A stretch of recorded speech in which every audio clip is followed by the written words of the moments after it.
Le but de notre exposé, c'est de trouver les solutions polynomiales aux équations différentielles du type R, où les coefficients x, y, z sont des polynômes de degré q, q-1, q-2.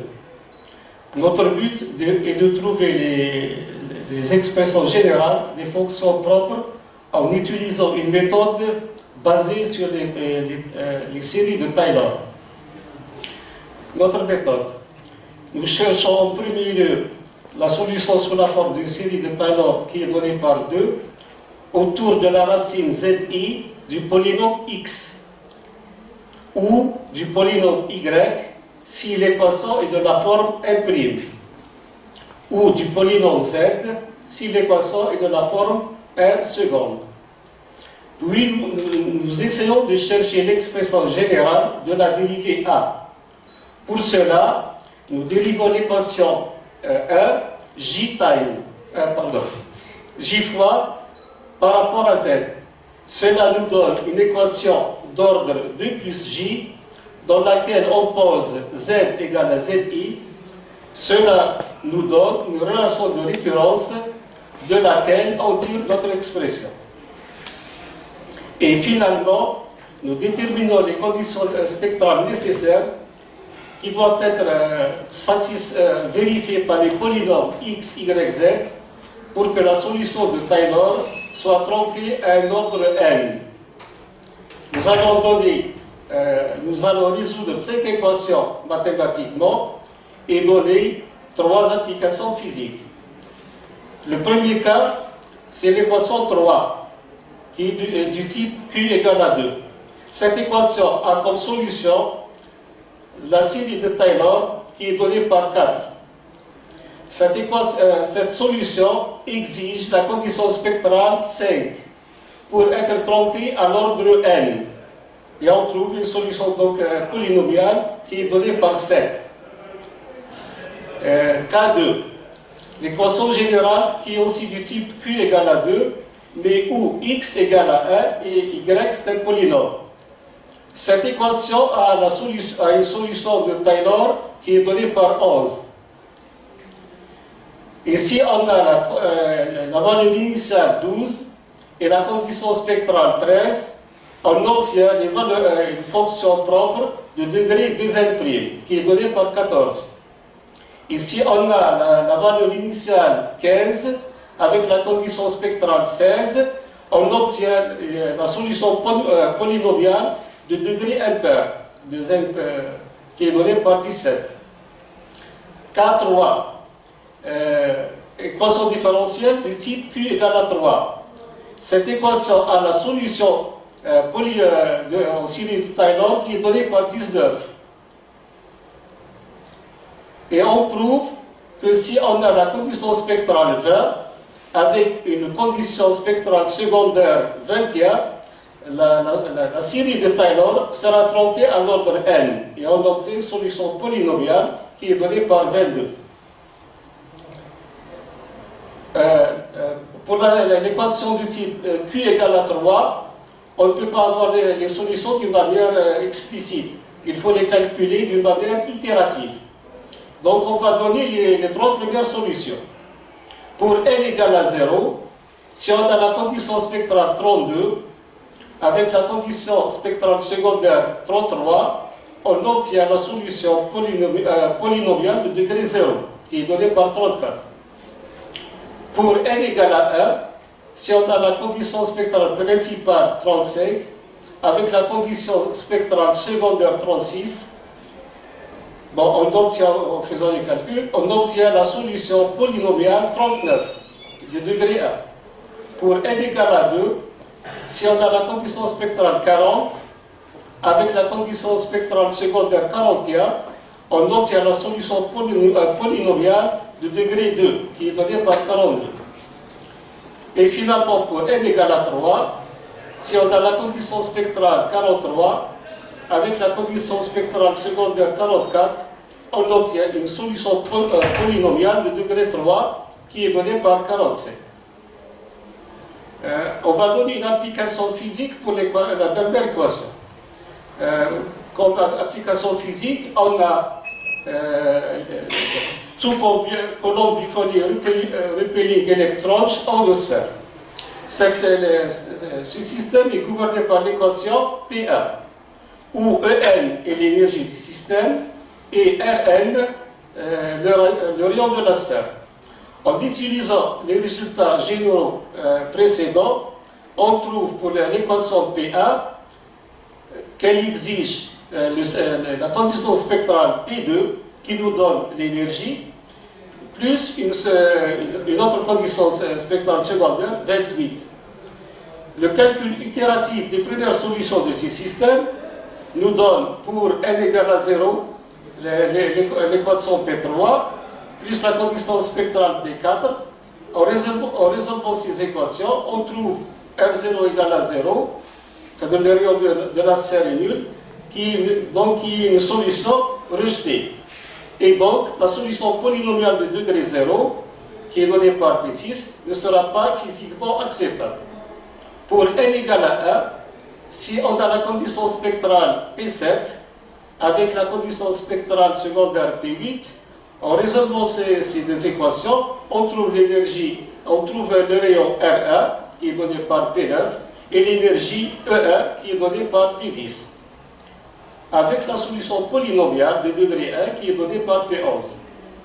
Pour n égale à 2, si on a la condition spectrale P12 avec la condition spectrale secondaire P13, et puisque Zi, qui est la racine de X, donc Zi dans notre cas égale à 0 ou plus ou moins 1, l'équation P13 nous donne l'équation P14, quel que soit Zi. C'est-à-dire on peut choisir 0, 1 ou moins 1, on trouve la même équation. Cette équation nous donne R2.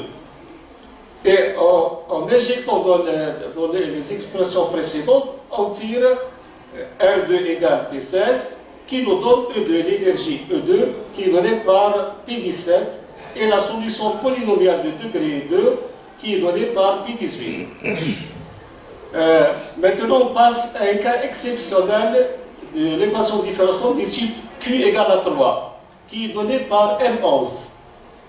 Dans cette équation, En représente l'énergie et Qn, c'est un paramètre qui peut être aussi quantifié. Cette équation a des propriétés mathématiques exceptionnelles.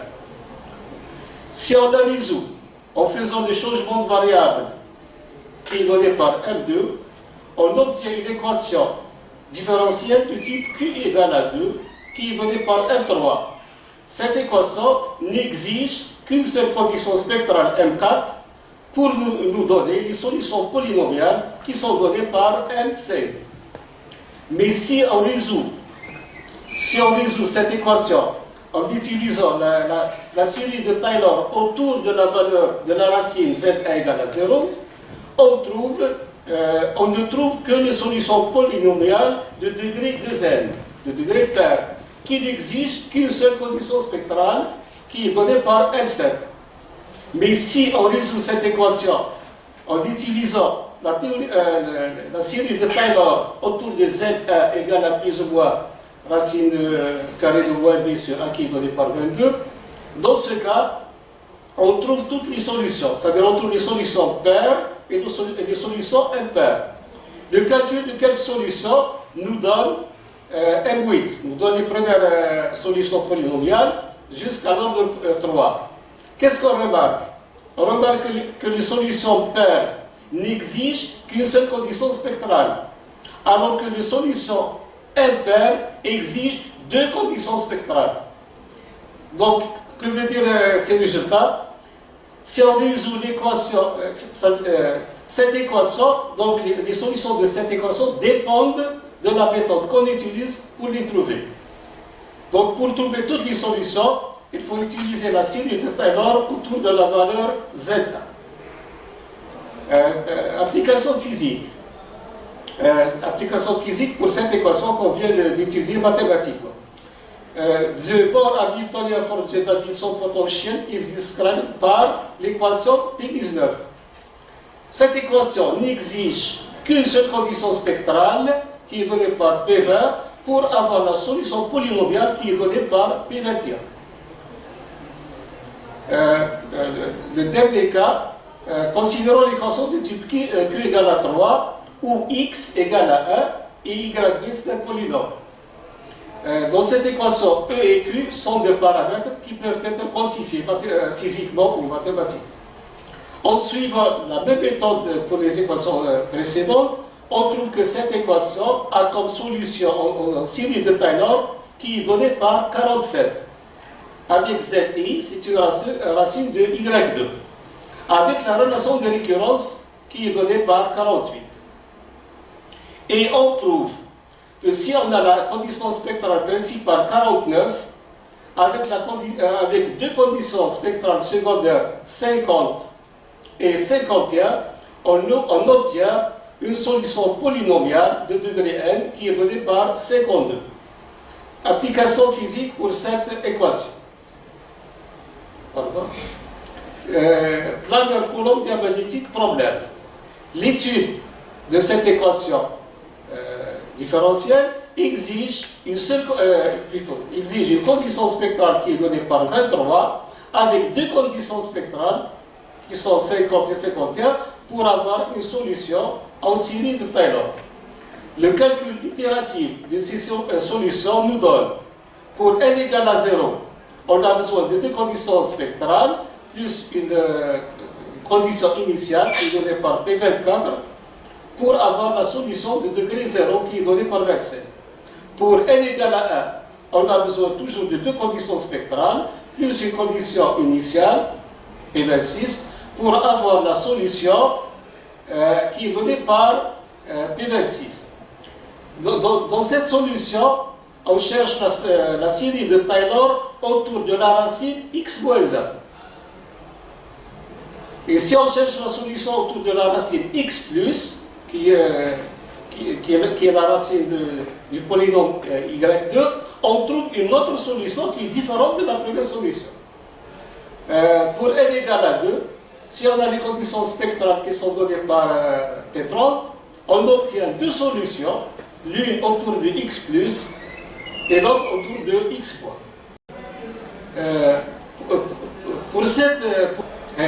Pour les solutions P31 et P32, on peut vérifier que ces deux solutions sont linéairement indépendantes, malgré leur forme.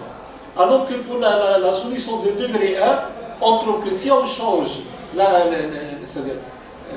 racine autour de laquelle on fait le développement de Taylor, on trouve des solutions différentes avec des conditions spectrales secondaires différentes. Conclusion. Bon, les conclusions sont de deux sortes. Bon, ici on a des conclusions mathématiques. Pour trouver des solutions polynomiales aux équations différentielles de type 1, elle exige une condition spectrale principale qui a une forme qui est donnée par C1, une forme générale donnée par C1. Plus d'autres conditions, plus quelques conditions spectrales secondaires qui ont une forme récurrente et qui en général dépendent de la racine ZI. Si le polynôme XQ admet plusieurs racines, alors on va trouver plusieurs séries de Taylor qui seront généralement linéairement dépendantes. Mais si x égale à 1 et y2 admet plusieurs racines, on va trouver des solutions de Taylor qui peuvent être linéairement indépendantes. Et leurs conditions spectrales seront différentes, c'est-à-dire elles vont dépendre de ZI. Cinquième conclusion, nous avons trouvé pour l'équation du type Q égale à 3 qui a des propriétés mathématiques exceptionnelles. Citons quelques-unes. Les solutions polynomiales dépendent de la méthode utilisée. Si on fait, comme on a vu avant, si on fait le changement de variable, on ne peut trouver que les solutions d'ordre pair. Pour trouver toutes les solutions, il faut utiliser la série de Taylor autour de Z1 égale à plus ou moins la série de moins B sur A. Et merci pour votre attention. Oui. Les conditions qui sont Le potentiel ici, comment il se compare? la forme du potentiel. La forme, c'est le potentiel. On a deux Il y a applications. plusieurs exemples, on a donné plusieurs Non, exemples. la forme, c'est la forme physique. Quel des potentiels est linéaire, ça dépend. On peut voir les exemples. Ce type d'équation exige plusieurs conditions spectrales. C'est pas comme un Schrödinger qui exige une seule condition spectrale. C'est-à-dire on ne quantifie que l'énergie. Ici, on quantifie l'énergie plus un autre paramètre, qui peut être ici le rayon de la sphère, ou bien la charge de la particule, etc. Avoir des solutions. Des solutions pour Des équations polynomiales. Bon, il n'y a pas de question. Merci. Merci beaucoup.